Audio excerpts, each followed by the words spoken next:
నాన్న రెండు అక్షరాల ఈ పదాన్ని పలకడానికి ఒక సెకండ్ కాలం సరిపోతుంది. కానీ తండ్రి ప్రేమను అర్థం చేసుకోవడానికి మాత్రం జీవితకాలం సరిపోదు. పైకి గంభీరంగా ఉంటూ గుండె లోపల ఆకాశమంత ప్రేమను దాచుకునేవాడు ఒకప్పటి నాన్న. అదే ఇప్పుడైతే అమ్మకు మించిన ప్రేమను పంచుతూ పిల్లలకు మంచి స్నేహితుడిగా మారాడు. అమ్మ ఎంత ప్రేమను పంచినా, రోజంతా ప్రతీది చేసి పెట్టినా, సాయంత్రం అయ్యేసరికి డాడీనే నా ఫేవరెట్ అనే పిల్లలు ఇప్పుడు ప్రతి ఇంట్లో కనిపిస్తారంటే అతిశయోక్తి కాదు. తండ్రి ప్రేమ ఎంతంటే మాటల్లో చెప్పలేనంత.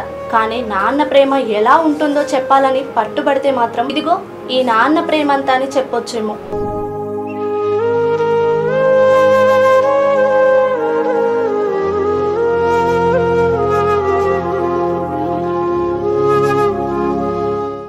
ఓ తండ్రి తన కొడుకును ఎంత ప్రేమిస్తాడో, కొడుకు కోసం ఎంత కాలం ఎంత దూరం ప్రయాణిస్తాడో, ఎంతటి అలుపెరగని పోరాటం చేస్తాడో ఈ నాన్న కథ చదివితే తెలుస్తుంది.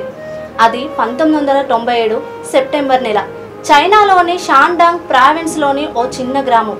ఆ రోజు సెలవు కావడంతో పిల్లలంతా ఇంటి ముందు ఆడుకుంటున్నారు. అలా ఆడుకుంటుండగా కిడ్నాపర్లు ఓ 2 ఏళ్ల బాలుని ఎత్తుకెళ్లారు. ఈ విషయం తెలిసి ఆ పిల్లాడి తండ్రి గూవో గాంగ్టంగ్ తల్లడిల్లిపోయాడు. కొడుకు కోసం ఊరంతా వెతికినప్పటికీ ఫలితం లేకపోయింది. అప్పట్లో చైనాలో పిల్లల్ని కిడ్నాప్ చేసి అమ్ముకోవడం అనేది చాలా సాధారణమైన. తన కొడుకును కూడా ఎవరో కిడ్నాప్ చేసి అమ్మేసి ఉంటారని గూవోకు అర్థమైంది. కానీ ఎలాగైనా సరే తన కొడుకును తిరిగి దక్కించుకోవాలనే నిర్ణయానికి వచ్చాడు.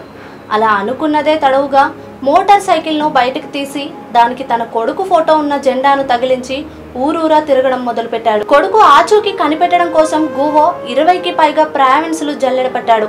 ఈ క్రమంలో 5 లక్షల కిలోమీటర్లు ప్రయాణించాడు. 1997లో వెతుకులాట ప్రారంభించిన గూవో తన సుదీర్ఘ ప్రయాణంలో ఎన్నోసార్లు ప్రమాదాల బారిన పడి ఎముకలు విరగొట్టుకున్నాడు. కొన్నిసార్లు దారి దోపిడికి గురయ్యాడు. కొడుకును వెతకడం కోసం 10 మోటార్ బైకులను మార్చిన గూవో తన దగ్గరున్న డబ్బంతా ఖర్చు చేశాడు.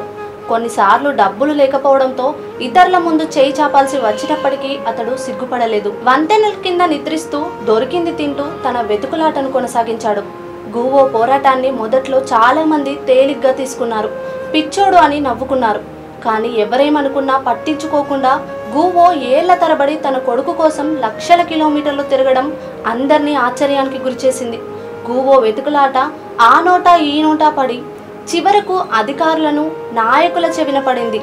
కొడుకు కోసం పిచ్చివాడిలా ఎక్కడెక్కడో తిరుగుతున్న గూవోకు 2021లో చైనా ప్రభుత్వం నుంచి ఓ ఫోన్ కాల్ వచ్చింది. ఈ ఏడాది పోలీసులు చేపట్టిన DNA డ్రైవ్లో నీ కొడుకు ఆచూకీ తెలిసింది. అతడు ఫలానా చోట ఉన్నాడు అని అధికారులు చెప్పారు. వెంటనే గూవో వారు చెప్పిన చోట వాలిపోయాడు. 2 ఏళ్ల వయసులో తప్పిపోయిన తన కొడుకును 26 ఏళ్ల యువకుడిగా చూసుకొని మురిసిపోయాడు. అతన్ని హత్తుకొని ఆనంద బాష్పాలు రాల్చాడు. ఇన్నాళ్ళు తను పడిన కష్టాన్ని మర్చిపోయేలా గుండెల్లో గూడు కట్టుకున్న బాధను కన్నీటి రూపంలో బయటకు పంపించాడు. అది చూసి అక్కడున్న వారి కళ్ళు చెమ్మగిల్లాయి. కొడుకు కోసం గూవో జరిపిన సుదీర్ఘ వెతుకులాట స్ఫూర్తితో Hong Kong super star and love హీరోగా 2015లో ఓ సినిమా రిలీజ్ అయింది. తనకు 25 ఏళ్ల వయసు ఉన్నప్పుడు కొడుకును దూరం చేసుకున్న గూవో తనకు 51 ఏళ్లు వచ్చాక అతన్ని మళ్ళీ కలుసుకోగలిగాడు. జీవితంలో అత్యంత కీలకమైన యవ్వన దశ మొత్తం కొడుకు వెతుకులాట కోసమే కేటాయించాడు. గూవో నిజంగా గ్రేట్ ఫాదర్ కదూ.